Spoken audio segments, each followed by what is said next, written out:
When I am asked to say what my favorite movie of all time is, I usually say Steven Spielberg's Jaws. And that's for two reasons. The first is I think it's a perfect movie.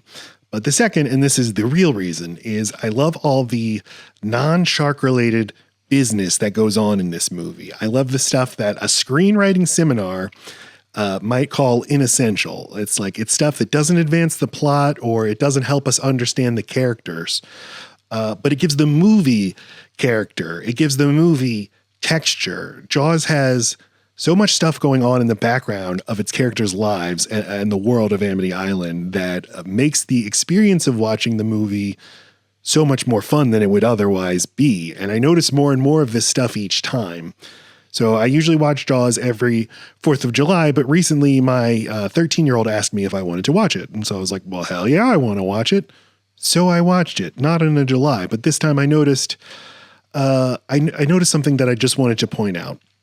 So first of all, I've always loved the details like Martin Brody sitting down at the dinner table and he's exhausted and he's stressed out and he doesn't notice that his little son is copying all the gestures, the hand gestures, the facial expressions that he's making. But then he does start to notice and he starts making silly faces for the kid to copy. And again, if you went to that hypothetical screenwriting seminar, they would ask you, what does this scene do in terms of adding to our understanding of the character?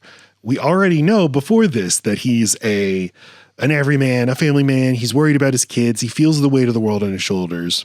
We already knew all of that. So the scene doesn't provide any new information. So if you removed this scene from the movie, the story would be no different. Our understanding of the protagonist of the movie would be no different.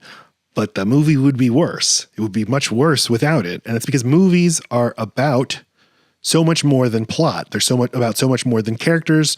They're about so much more than stories. Movies are experiences, and scenes like that just enrich the experience. What I really honed in on this most recent time is that especially in the second half of the movie, where our three main characters are on board the Orca hunting the great white shark, these characters are not working well together. Now, they have come together as people and as friends. They have the great USS Indianapolis scene where they really bond, and we, the audience, understand so much about these characters and can see them really starting to connect to each other. But this does not translate into them working better together as shark hunters. And in fact, none of them are that good at shark hunting. And none of them have any actual training or experience hunting great white sharks. Only Quint is the one who knows how to catch fish at all, but even he's out of his depth right here. And so what we see is that they're not cooperating with each other. They're not communicating with each other. They're withholding information from each other, and they're just not acting as a cohesive unit.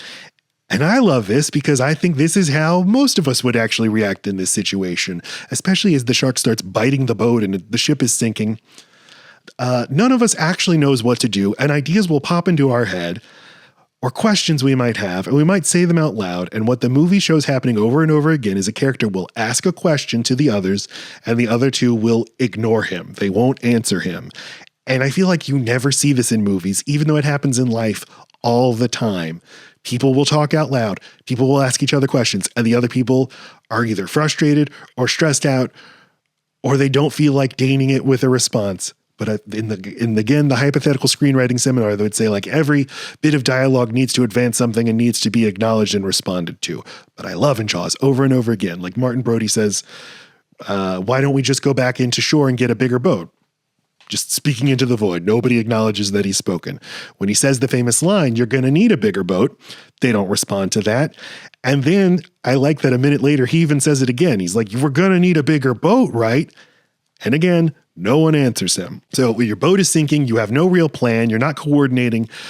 Of course, you're going to ignore the things the others are shouting. You're scared, you're reacting, you're in your own head, you're trying to think of what to do. You're not listening to each other to try to come up with a plan. And then these guys are coming up with their own ideas and not telling the others about them. Like Hooper ties a tracker onto one of the barrels without telling the others about it. Quint gives the Coast Guard a false report, doesn't tell the others that he did that or why he did that. Then he smashes the radio without explaining why he's smashing the radio. And And Brody, there's a scene where Brody just starts shooting at the shark with his pistol. And I feel like a more normal movie would have Quint like intervene and say, stop it, Brody. Don't you know that's not going to do anything? But no, they're all just reacting like people would. And the movie's all the more gripping because of it, because that's how you would react in the situation. So you feel so much more like you're there experiencing what they're experiencing. And then eventually Brody does kill the shark, but the thing that leads to him killing the shark is an accident. The shark gets near him and he tries to shoo it away with an air tank, and he ends up throwing the air tank in the shark's mouth. And then a few minutes later, he shoots the air tank with a gun. But there's not like a moment in the movie where he looks and he's like, wait a minute, if I can just get the right shot off, I think I might have a shot at it. He just does it. I love it. So that's just another one of the reasons why Jaws is my favorite movie ever, because of the lived-in character of the world of the movie Jaws, the way that the heroes of the movie behave the way you or I would if we were on a boat, on a tiny little boat, just inadequately trying to hunt for a great white shark.